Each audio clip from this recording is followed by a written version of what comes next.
नमस्कार दोस्तों, आज आई है मेरे पास होंडा CD 110। तो दोस्तों, जैसे आप सबको पता है, जो होंडा के कुछ बाइक्स हैं तो उनका अगर किक स्प्रिंग टूट जाता है तो उसके लिए पूरा इंजन ही खोलना पड़ता है।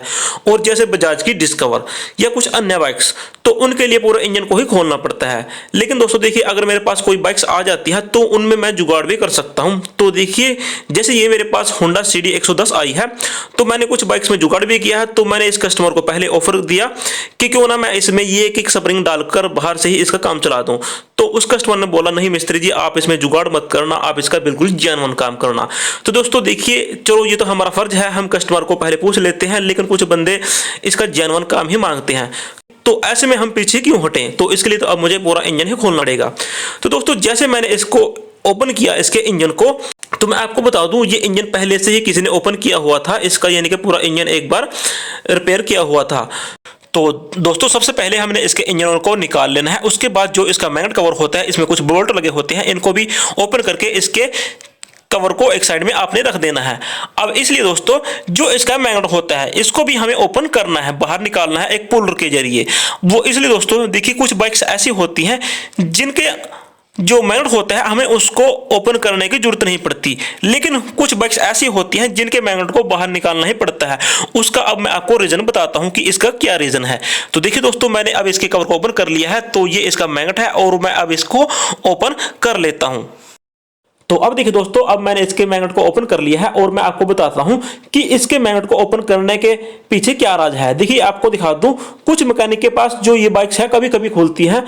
तो देखिए, यहां पर आपको दो आमने सामने बोल्ट दिखाई देंगे जो है 8 mm के, लेकिन ये जो दो बोल्ट है इनको तो ओपन कर लेते हैं, और जो इसके अंदर एक दोस्तों तीसरा बोल्ट भी होता है। तो मैं आपको दिखा दूं, देखिए जो इसकी पुश रॉड है, तो आप देख सकते हैं यहां पर इसके पीछे एक 8 mm का बोल्ट आप देख सकते हैं।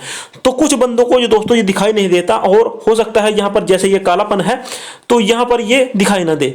तो जैसे हम सभी बोल्ट को ओपन कर लेते हैं इंजन के, तो वो चैम्बर जो होता है वो नहीं खुलता। तो अब आप देखना, तो देखिए मैंने इसके 14 mm के बोल्ट को ओपन कर लिया है, और इस पुश रॉड को अब मैं देखिए नीचे करके मैं आपको दिखाता हूं। तो देखिए, ये इसका 8 mm का बोल्ट है। तो दोस्तों, अक्सर क्या होता है, ये इसमें रह जाता है।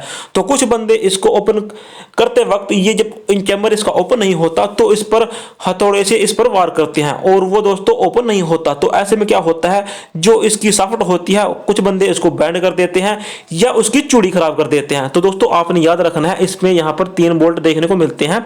तो कुछ बाइक्स में आपको कुछ ज्यादा भी देखने को मिलेंगे। तो आपने दोस्तों यहाँ पर इसको ध्यान में रखना है। अब इसके बाद जैसे ही मैंने क्लच कोर को ओपन किया, जो इसकी इनपुट शाफ्ट होती है, इसमें ये आप देख सकते हैं यहाँ पर 19 mm का एक नट दिखाई देगा, और उस मैकेनिक ने दोस्तों इसको भी छेनी से ओपन किया है। तो आप दोस्तों ये गलती मत करना, आपके पास पर्याप्त टूल होने चाहिए 19 mm की, जो इसकी रोड गोटी है और जो इसका क्लच रोकने का एक 4 लेग वाला पुलर होता है। तो चलिए पहले मैं इसको भी ओपन कर लेता हूं।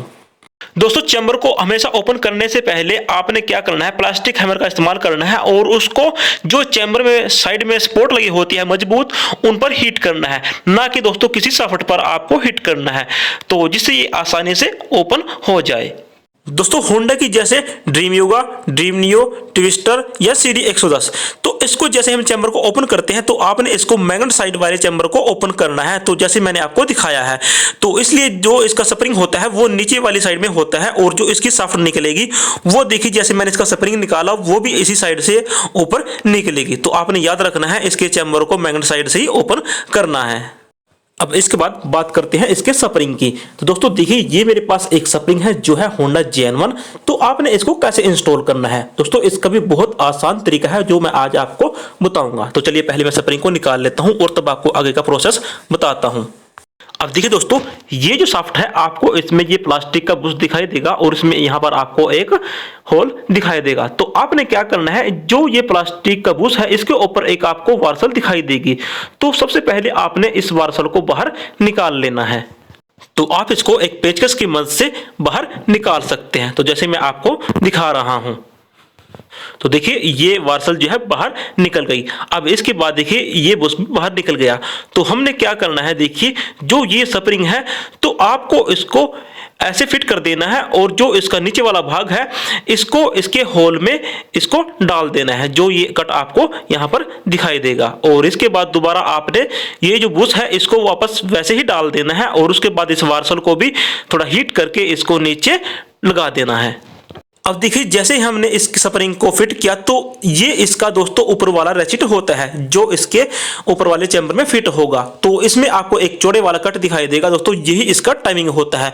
और जब आप इसको ऊपर की साइड में लगाकर इसको फिट करेंगे तो आपको ये स्प्रिंग और ये जो इसका रैचिट होता है ये अपने आप टाइमिंग पर ले जाएगा और उसके बाद आपने इसको फिट कर देना है। अब देखिए दोस्तों मैंने इसके चैम्बर को फिट कर दिया है। अब मैं आपको दिखाता हूं। देखिए ये जो इसका ऊपर वाला रैचिट है तो आपने क्या करना है, इसको ऊपर से ऐसे डाल देना है और जो आपको वो कट दिखाई देगा चौड़े वाला, और उसको देखिए मैं आपको दिखा रहा हूं। तो आपने इस रैचिट को ऐसे लगाया और इसके जो कट में इसको जैसे डालते हैं तो इसके रैचिट को हम पीछे हटाते हैं और ये अपनी जो इसकी एक सपोर्ट बनी होती है चैम्बर में और ये कट लगा होता है ये अपने आप यहाँ पर हो जाएगा। तो यहाँ पर इसकी दोस्तों आसानी से फिटिंग हो जाएगी। तो दोस्तों कुछ इस प्रकार से हम इसके स्प्रिंग की फिटिंग कर सकते हैं, इसमें कोई ज़्यादा बड़ी प्रॉब्लम नहीं आती। तो दोस्तों ये वीडियो आपको कैसा लगा मुझे कमेंट बॉक्स में जरूर बताना। अगर ये वीडियो आपको अच्छा लगता है तो प्लीज़ इस वीडियो को लाइक करना और अपने फ्रेंड्स के साथ भी शेयर करना। तो दोस्तों अगर आप हमारे इस चैनल पर नए आए हो तो प्लीज़ चैनल को सब्सक्राइब करके बेल आइकन को दबा देना। तो दोस्तों मिलते हैं किसी नई वीडियो में नए टॉपिक के साथ। आपका दिन शुभ रहे। जय हिंद, वंदे मातरम।